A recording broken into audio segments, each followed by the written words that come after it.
Hey, welcome back to the People Often Suck podcast, where we bring you true stories of some of the most god-awful people, while also giving credit, highlights to a lot of the unsung heroes out there. I'm Tom, and with me, as always, is... Just only your best sidekick ever, TC. Okay. Well... It's already starting off bad. Okay. Yeah. Well, but before we jump into one of our really awful people, just want you to do us a favor. Me? No. Oh. Not you. Oh, our I'm looking audience. at you. Oh, yes. I'm talking to the listeners. I know. I just felt the pressure. people that 'cause matter. You're looking at me. And so I thought maybe I have to do something. I mean, if you can, slap the like button. Can I slap you? Wait, you want me to slap the like button? Yes. There you go. Leave a comment. Share us with someone you know. Are you going to do that? Sure. I'm going to do that. Okay. Also, if you haven't already, and why haven't you, follow us on Facebook and X. We post updates on future episodes. We put pictures of, what these people look like. And they don't look good sometimes. In fact, some of them look exactly how you picture them, often worse. And, on occasion, we'll put up something silly. So, that's out of the way. Let's get her done. Yep. Sure. I'm ready. I can't wait. All right. Episode 9. I've got a twofer. A twofer? A twofer. Yeah. This is going to be about, and it's actually fairly recent, so it hasn't concluded yet. Things can still change. But I saw this, and I'm like, okay, we got to talk about these two. This is too good to pass up. This is about a Grant Amanto. I hope I said that right. You know what? Nobody will know. Probably not. Well, he was a former nurse in... Oh, my gosh.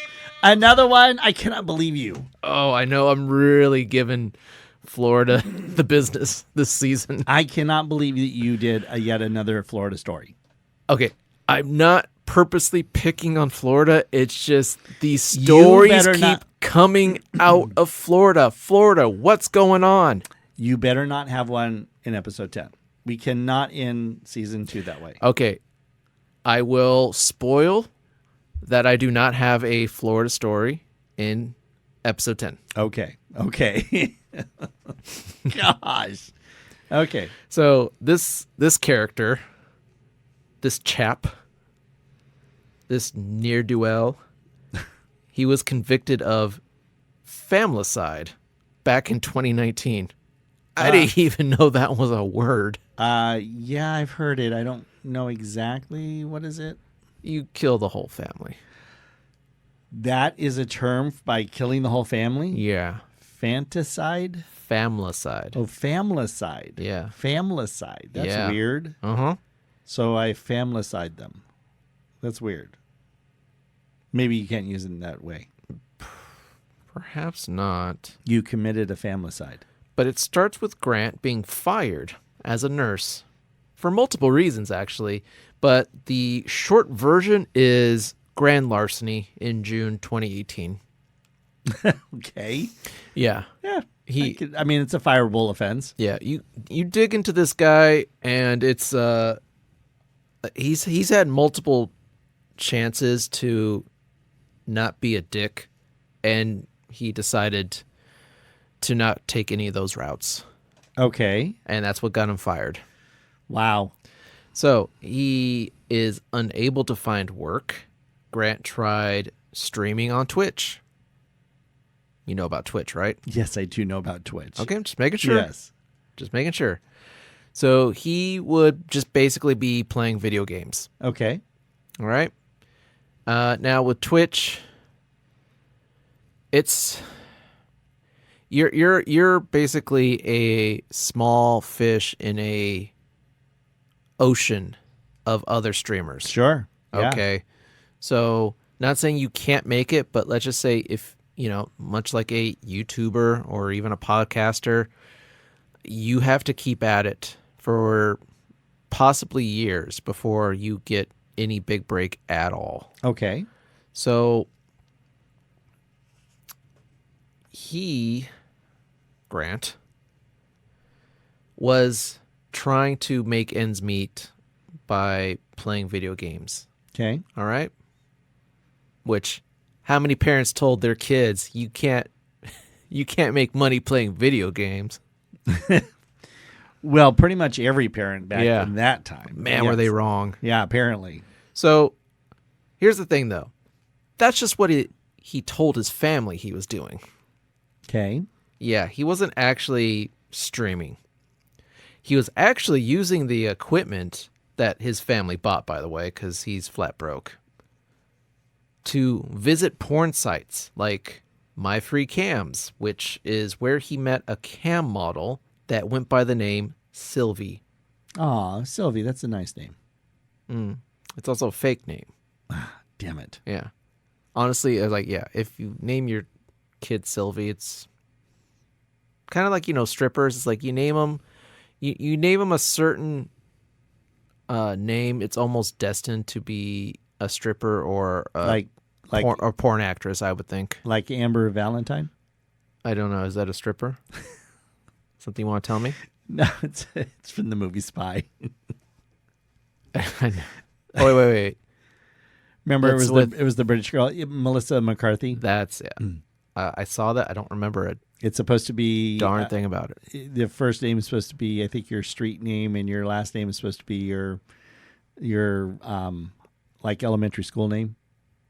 Oh. And so the British girl, hers was Amber Valentine. Okay. So Grant would pay tokens. So So basically, what you do is like with video games, you use you know this by research, right? I just want to make sure.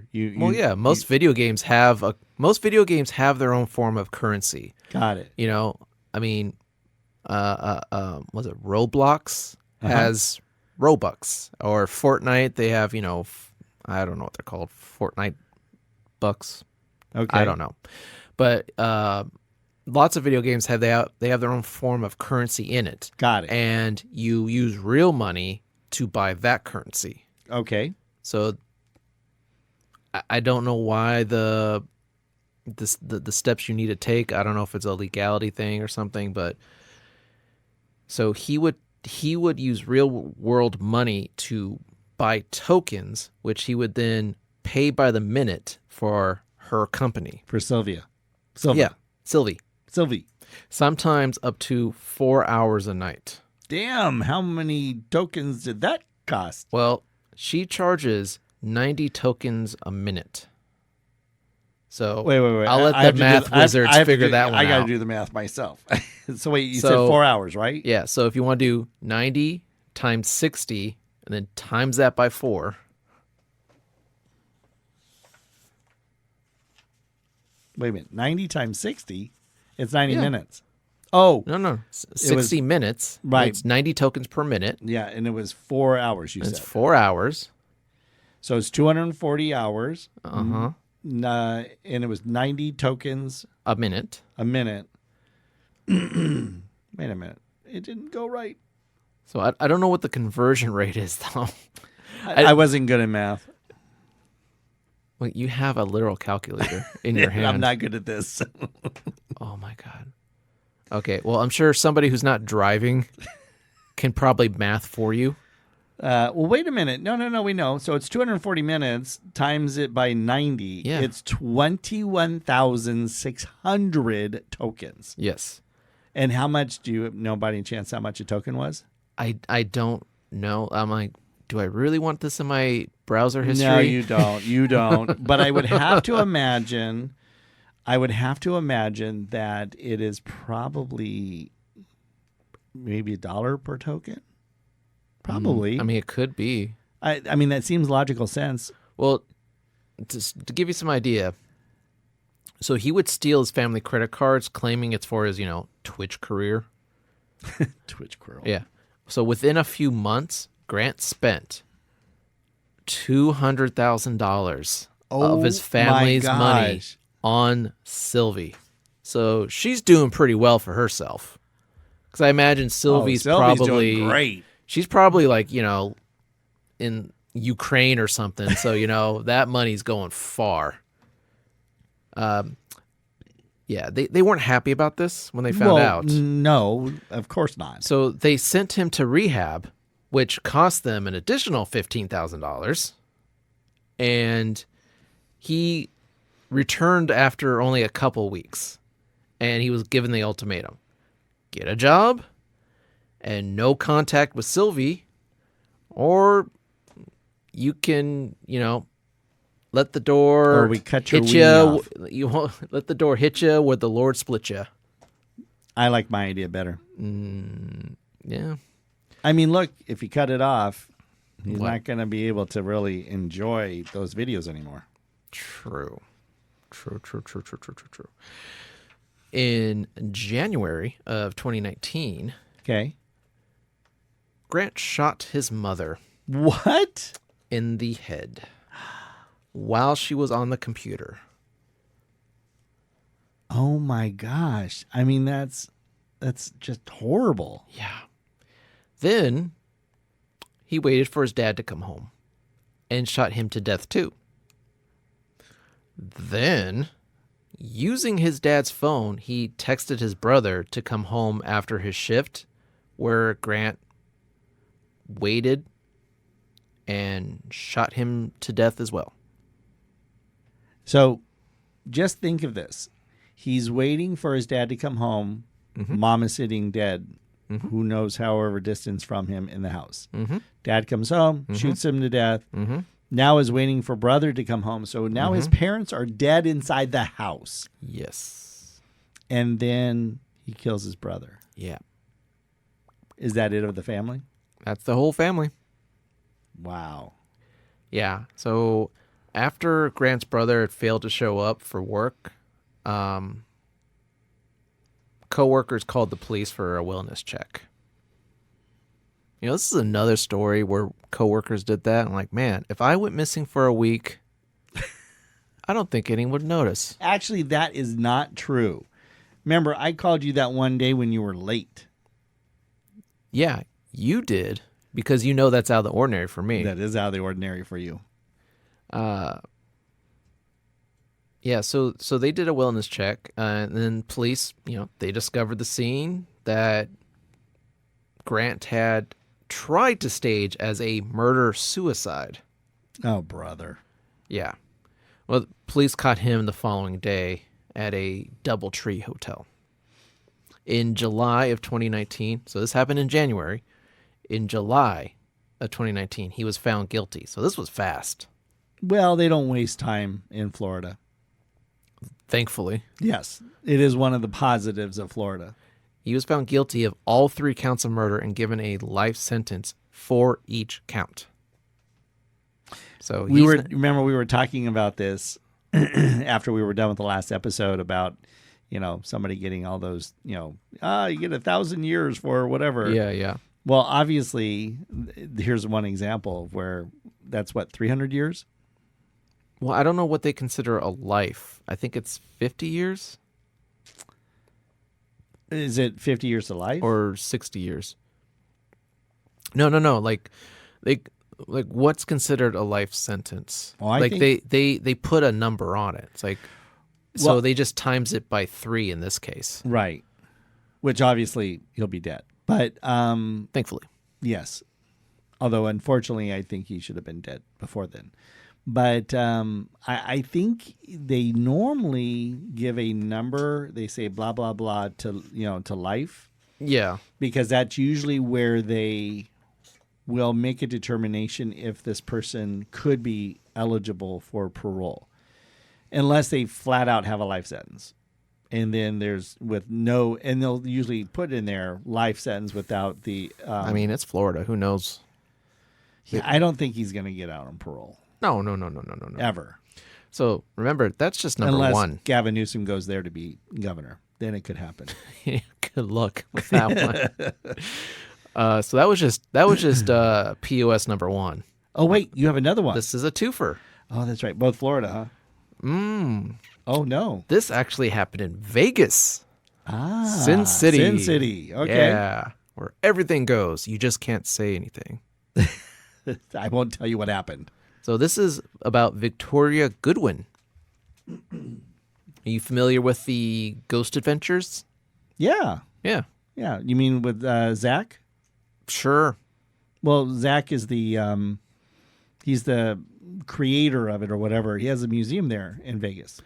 Yeah, well, I mean, it's been on since 2008. Can you believe that? Yeah. A show that's been on about ghosts has been on TV since 2008. And yet they haven't caught a ghost yet. Yeah. It's kind of like when I found out that Bigfoot show was going on for like... I like that show. Finding Bigfoot? Yeah. I love like that 3, show. 4... how many seasons was it? Like? Oh, it was on for probably about 5 or 6 seasons. Yeah. Never found them. They came close. There were definitely... Oh, yeah. No, there are So definitely close. evidence of it, and there's a lot of Sure. eyewitnesses, okay? So Right. you back off on that one, mister. Mm-hmm. Yeah. So hard to find a giant furry creature. It's not like they roam around in packs or anything. No, but I would think that they stay in a pretty isolated area. They don't roam the countryside, Yeah, they do. swinging treetop to treetop. Okay, so Victoria, your Victoria Jackson there. Go ahead. she was the wife of the show star Aaron Goodwin. Okay, I know who Aaron is. Mm-hmm. I used to watch this show back then. I think I did too, like towards the beginning, just because there was really nothing else on at the time. It was like the boom of reality television, Oh yeah. and it was like either this or Kate plus 8. Oh jeez. Yeah, Or the Honey Boo Boo.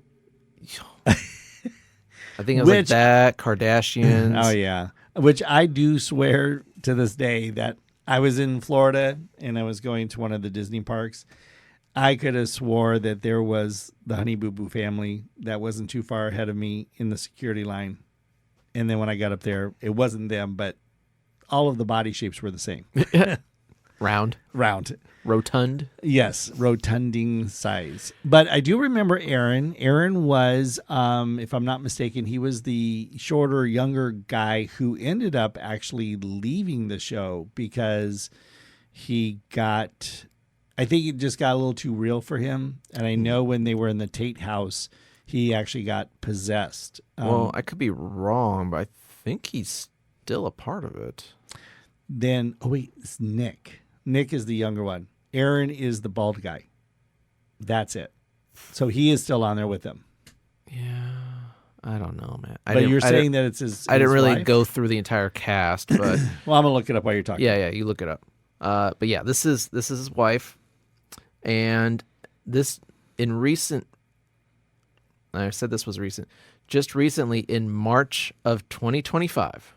Oh, this is recent. Yeah, she was arrested on suspicion of solicitation to commit murder and What? and conspiracy murder. What? In other words, she tried to hire a hitman on her husband. Okay, so it is Aaron. He's still on the show right now.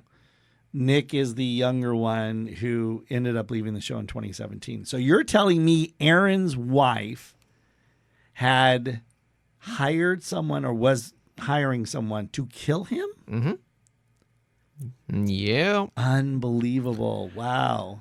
Now, how does this all play out?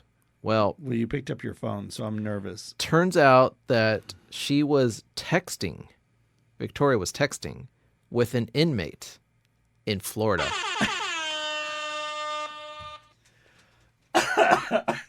How? You're such a dork. Okay, go ahead. So she was talking with this guy in Florida to arrange a third party to complete the hit, so there would be no connection back to her. Okay. Really thought this one through. Yeah, apparently. So the inmate, it's Grant. No. Yeah. Really? Yeah. Grant, the one that you were just sharing about. Yes. The one, the family side.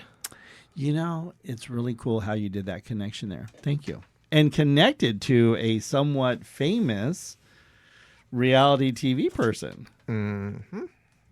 Although I'm very happy to hear that Aaron, nothing happened to him because he's a good guy.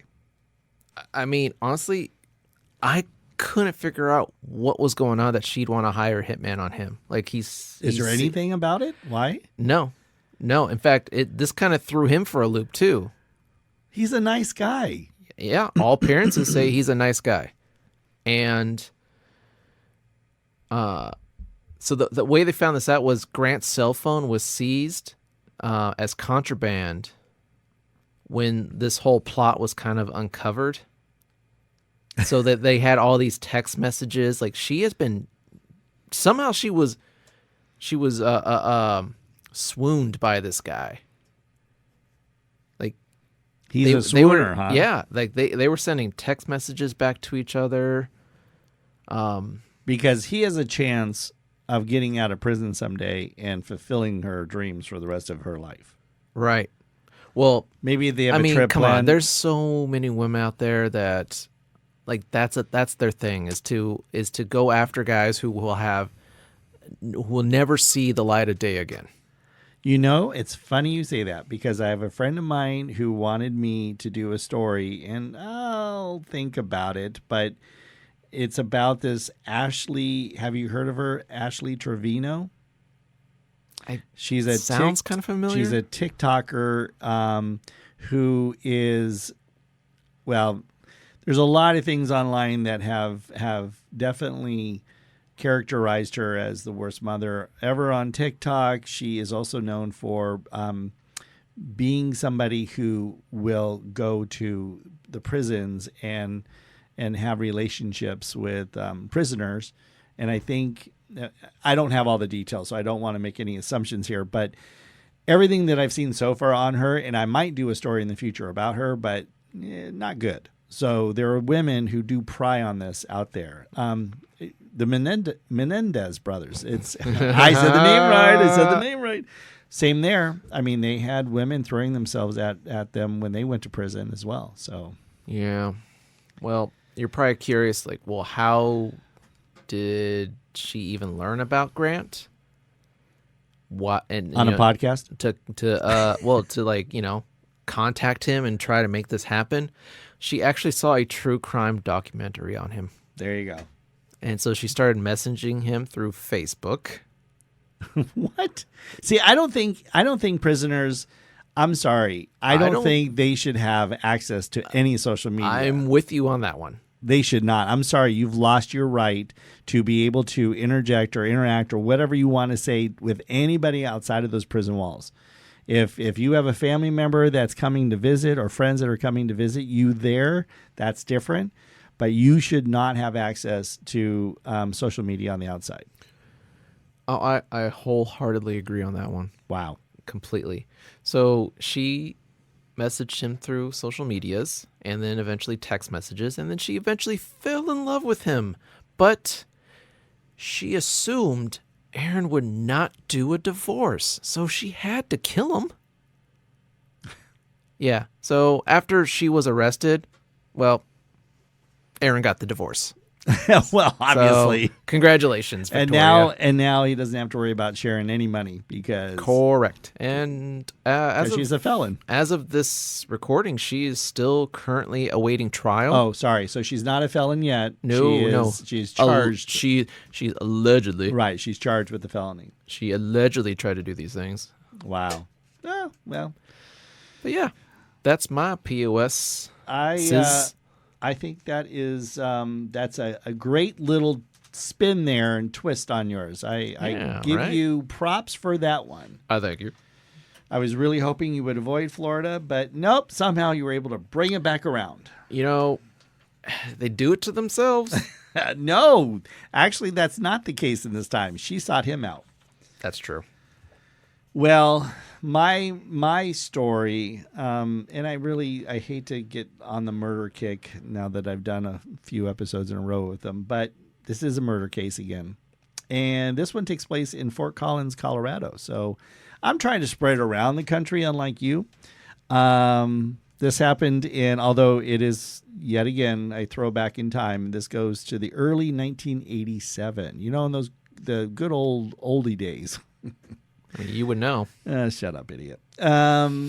So in early 1987, in like I said, Fort Collins, Colorado, a 37-year-old woman named Peggy Hetrick decided to walk home from a bar she was hanging out in on that evening.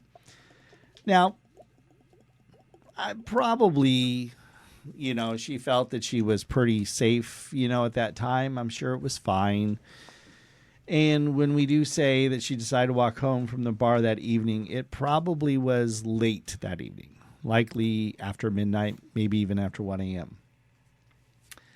On the morning of February 11th, 1987. So I didn't get a date on this when she left the bar. I'm assuming it's probably the next morning, perhaps. A bicyclist investigated what he thought was a mannequin at the time, but sadly discovered it was the dead body of Peggy in a field in southern Fort Collins. So she unfortunately passed away. And what the coroner determined that she was killed by a single stab wound in her upper left back, likely very early in the morning. So there's a good chance that she never knew the person was coming up from behind. Wow. It's interesting how many people have said when they come across a body, like, I thought it was a mannequin at first. Right? Yeah, very weird. I guess that's what we look like. Well, I mean, I think the coloration of your body and stuff does kind of change somewhat. I'm not exactly sure. I'm not an expert on that, and I hope I never see a dead body. See, one look at you, I would have thought for sure you would be an expert on dead bodies. You give off this vibe. Wow. Yeah, you hide your face behind that little mic cover so I can't see it. Anyways. Continue. So unfortunately, though, her body had been, and going to give a little disclaimer here, be careful if you're squeamish about certain things. I will try my best to describe without going into gory details. Her body was sexually mutilated, with a precise precise removal of her left nipple. And ooh, that gave me the chills. I know, right? And areola. Thank you. As well as a female circumcision. Did not know that was even possible, including what one doctor described as a partial. That's a thing in Africa, actually. Is it really? Yeah, unfortunately. I did not know that. Including what one doctor described as a partial, I'm going to mess up this word too, vulvocotomy? Vulvectomy. Why not? Okay, there you go. This is a procedure that requires a high level of skill and quality surgical equipment to perform. I have to say that because as I go on in the story, you'll learn a little bit more later why that's important to say that. This is like a Jack the Ripper kind of situation. Kind of, yeah. Yeah. So all of this that happened to her, and again, I'm not sharing this to try to make people squeamish or whatever. I'm saying this because it will connect to the end of the story. So before the bicyclist found the body, a 15-year-old named Timothy Masters saw it while walking to school at daybreak. So earlier that morning. Masters did not report it to the police as he thought, much like the bicyclist, that it was just a mannequin. So later on, when the police started canvassing the area and checking things out, they did end up talking to Timothy's father, who did admit that Timothy had been seen walking through that area, which was kind of a deviation from his normal pathway across the field to the bus that morning. So it was a bit odd that, Timothy would actually be traversing that way when that wasn't his normal pathway. So, and not only that, but Timothy didn't report to the police like the bicyclist did. So all of that immediately put a note in the police, the police department's head that did Timothy potentially have anything to do with this? But again, Timothy thought, much like the bicyclist, that it was just a mannequin. And for whatever reason, he decided to cut through the field that way that morning, as opposed to his normal route. However, again, that put its suspicion in the police minds at that time. So the police decided to pull in Timothy, who, again, at the time was a high school sophomore. They pulled him in for questioning. I don't know if you have ever seen Making a Murderer on Netflix. No, actually, I kind of got turned off by all the hype. It was just kind of like, ugh, I don't care. You should watch it. You should only watch it because it shows how sometimes law enforcement and the legal system and the judicial system can really go down a very dark alley or whatever, down a dark path. And I don't know if in that particular case he's 100% innocent or not. All I know is that after watching both seasons, for me, he deserves a second trial, and not within the county of where it was happened. He deserves it somewhere else. In this particular case, Timothy gets pulled in for questioning. Early in the investigation, the lead investigator, Fort Collins detective Jim Broderick, centered in on Timothy in particular as the primary suspect due to his failure to report the body found on the way to school. Again, he's a 15-year-old kid. If he thinks it's a mannequin, he's just going to walk by it and keep going. I'm not making excuses for him, but, I'm trying to think of the mindset of him. He's still a teenage boy. They don't usually really think all the way through on a lot of things. I can attest to that? I can attest to that. I was once 15. Yeah, all of us can.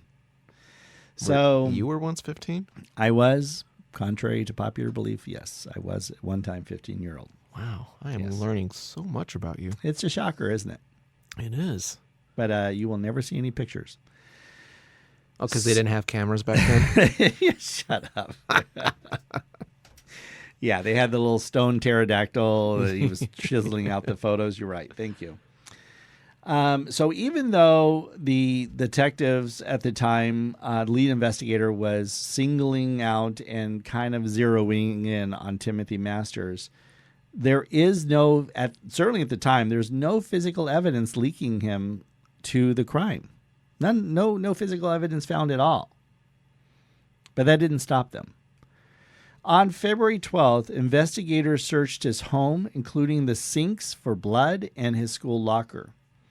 They found 2,200 pages of writings and violent artwork by Timothy in his bedroom, backpack, and school locker, along with a knife collection and, of course, typical teenage boy pornography. I mean, my brother in his teens had Playboy and Penthouse magazines in the bathroom cupboard, okay?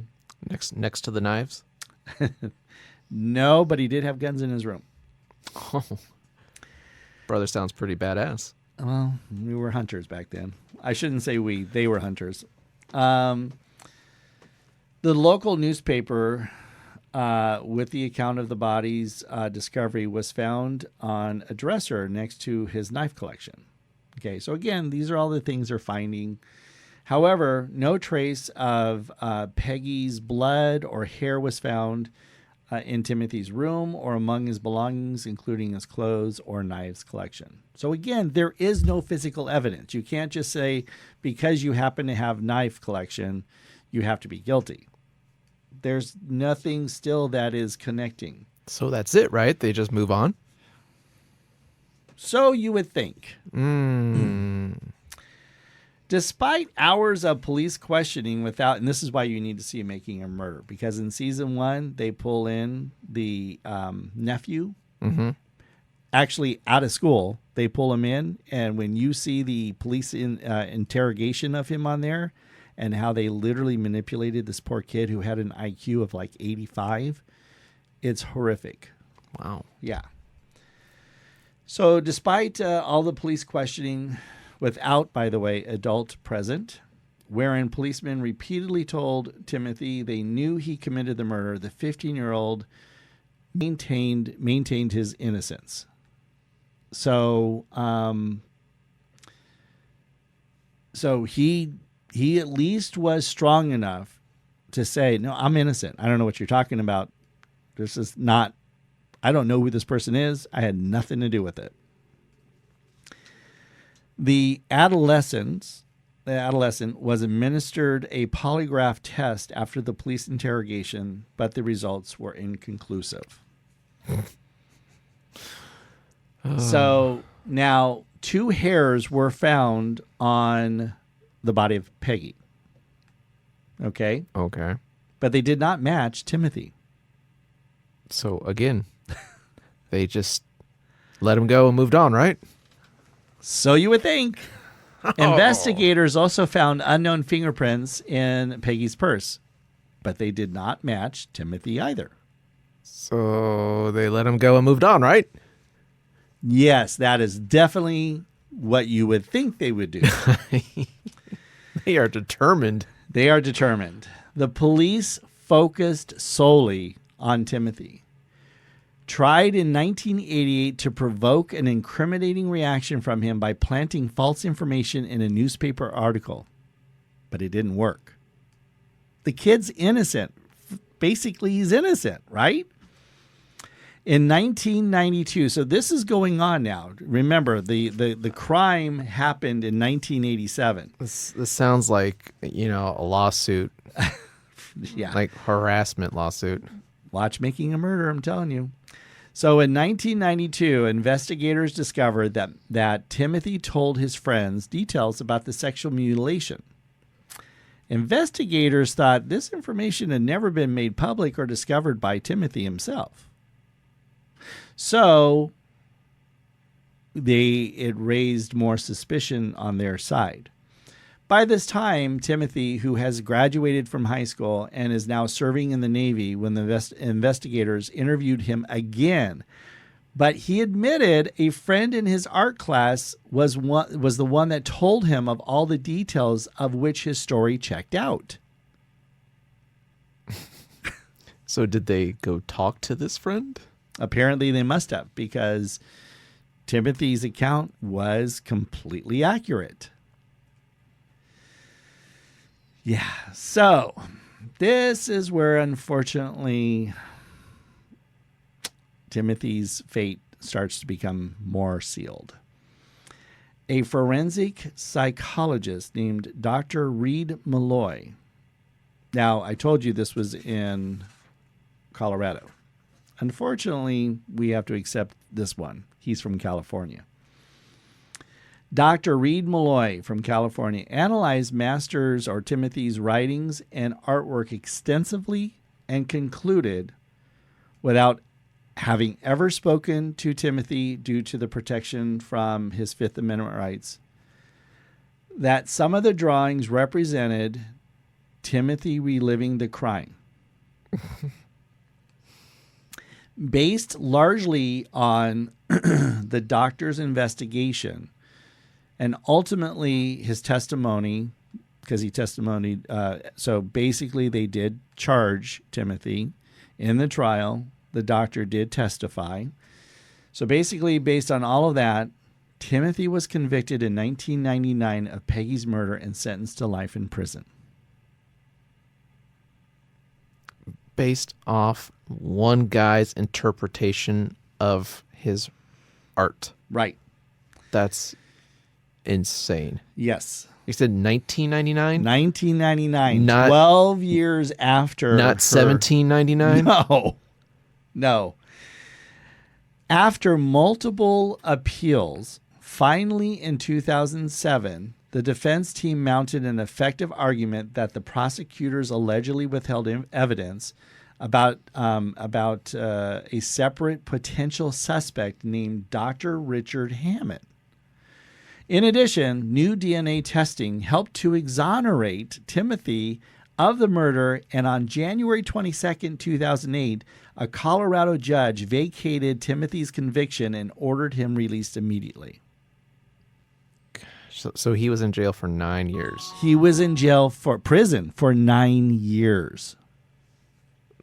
That's insane, man. Now, I had written in my notes here, although I've already mentioned it a couple times, this sounds oddly familiar to the famous Netflix docuseries Making a Murderer. You really, I know that you keep name dropping that. Do you have stock in Netflix? No, I don't have stock. But it's funny. A friend of mine turned me onto it, and I watched one episode, and I was hooked. And I'm telling you, it's good because unlike a lot of docuseries about, legal crimes and stuff like that, this one is almost exclusively just showing raw footage taken in interrogations and in the courtroom. So anyhow, I move on. While this crime has not technically been solved to this day, the potential suspect of Dr. Richard Hammond, he was arrested in 1995 for secretly filming women's genitalia. What he would do is in the bathrooms, he would place cameras in a very careful way that would capture close-ups of women's genitalia while they were sitting on the toilet. Hammond also had the skill and equipment to perform the precision mutilation found on Peggy's body. Now, this was a guy who was a potential suspect on the police radar, but they went ahead and withheld that evidence because they wanted to solely just focus on Timothy Masters. Wow, man. Just wow. Here's the other strange things. Hammond's bedroom window actually overlooked the location where Peggy's body was found, discovered, and was home that morning after the murder, which was not common given his surgery schedule that day. Dude, I hope this kid is like a millionaire right now. Yeah. So the sad thing here is that, Hammond got arrested in 1995 for secretly filming women's genitalia and stuff. He committed suicide in March of 1995, several days after his arrest. So we may never know, but it is very likely that this Dr. Richard Hammond was the actual murderer of Peggy. And yet, this poor guy, Timothy Masters, had to suffer years of being investigated and interrogated, and then literally was convicted and thrown into prison for 9 years. Was this like in some hillbilly town of it's Colorado? Fort Collins, Colorado. Fort Collins is pretty well known. Do they have like one sheriff and one deputy? You hear the banjo playing in the background. Ding, ding, ding, ding, ding, ding, ding, ding. Yeah, I mean, like, man, stellar police work, guys.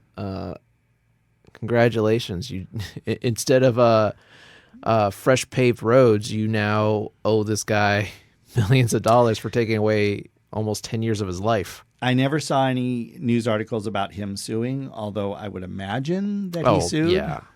I think they almost have to pay you restitution for stuff like that, like automatically. I think they do, but I know, like in the case of of making a murder. He sued, and I think it was for $10 million. But I'm not going to tell you anything more because that's how the story goes on and how they went after him.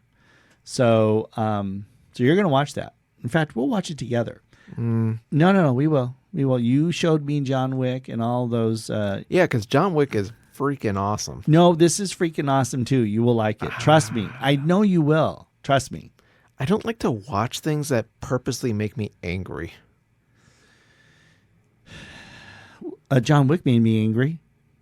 Okay, yes, the very first episode. Don't kill it. Don't kill a dog. Yeah, the very first movie. Yeah, the very beginning. But then justification for everything he did and justice. Yeah. Well, anyhow, we'll watch it later. I'll get you to watch it. We'll see. Okay. So you have a positive story. Oh yeah, dude, I have the positive story. I saw this. I'm like, okay, I gotta cover this. I don't see how you could possibly top it, honestly. Oh, yeah. I see the challenge is on. It is. And you only got one more episode to try and top me on this one. Well, okay. I'm up for the challenge. Okay. Here we go.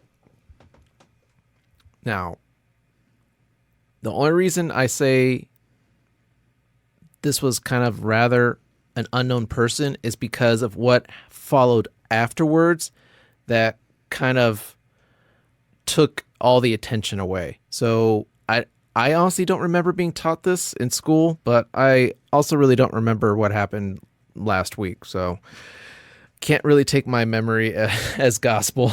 But this is about Sylvia Mendez, who was born in... Wait, Sylvia Menendez? No, Mendez. Oh, okay. Good. Actually, Mendez. Okay, it's why. Oh, I would have gotten that one right. You would have. Yeah. Or maybe not. Born in 1936. So we're going... classic, an oldie. Going back a little ways. In Santa Ana. Right here at home, huh? Yeah. Okay. This is also what intrigued me because this was very local. So she was born in Santa Ana, and then her family moved to Westminster. Okay.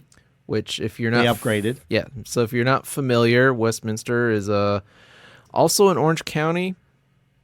A little bit more... Well, it's on the western border. Yeah, a little bit more western of Santa Ana. Right. About west of Garbage Grove. What would you say? Like maybe like a 20-minute drive on the freeway? Yeah, not much. Yeah. Well, her parents were immigrants from Mexico and Puerto Rico. And in the 40s, schools were unfortunately segregated. Okay. And Westminster was no exception. Mm. So there were only 2 schools in Westminster. One was for the whites. One was for the Hispanics. In 1944... So the segregation wasn't about whites versus blacks. It was actually whites versus Hispanics. Right, because in California is more of a Hispanic community. Sure. In 1944, Sylvia's parents tried to enroll in the whites-only school. Okay. Because, I mean, let's be honest, it was actually much nicer. They didn't really put a whole lot of effort into the Hispanics school. Well, yes, because we were definitely screwed up back then on some of our priorities. Yeah. And they even tried to appeal to the principal and the school board, and no success. Yeah. So by 1945, with the help of the community, they hired a civil rights attorney and filed a federal lawsuit against 4 Orange County schools. Hold on. I had a burp. I didn't do it in the mic this time. Out of nowhere. Wow. Okay, keep going. Didn't do it in the mic. So raw and real. There you go. Yeah. Okay. I'm learning. Yeah, you are learning. Okay. So she, not she, but the community filed a lawsuit against 4 Orange County school districts: Westminster, Santa Ana, Garden Grove, and El Modena. El Modena? Where the heck is that? It's where I live. El Modena? That's the school district that's where you live? Yeah. Not Orange? No, it's El Medina School District. Oh, okay. The school board claimed that due to a language barrier, the Hispanic children needed special instructions, hence the segregation. Oh, brother. Yeah. Ignorance. I know. However, when one of the children was brought in to testify, lo and behold, they knew English. Wow. Because the families back then, it was important for their kids to assimilate into the country. Correct. And know English. Yes, the parents knew. The whole reason why parents do these things, they sacrifice for their children. Correct. They want their children to do better, be better, Right. have better. Right. And they knew if you know the language, you will do better. Correct. And that's exactly what happened. They brought in children, they knew English, and had the same capacity to learn as all the white kids. Stupid people back then. Yeah. By 1946, a judge ruled in favor of Menendez. No. Oh, you got me doing it. Mendez Okay. and the co-plaintiffs. Okay.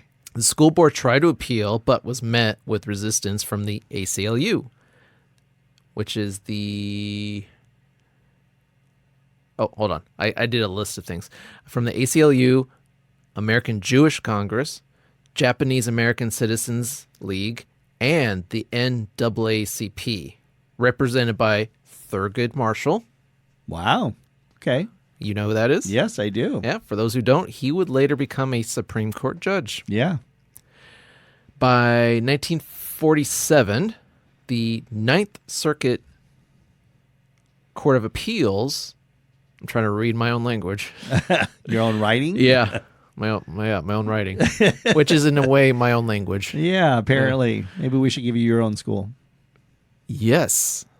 No. Yes, keep we going. should. Just keep going. People need to learn. Ugh.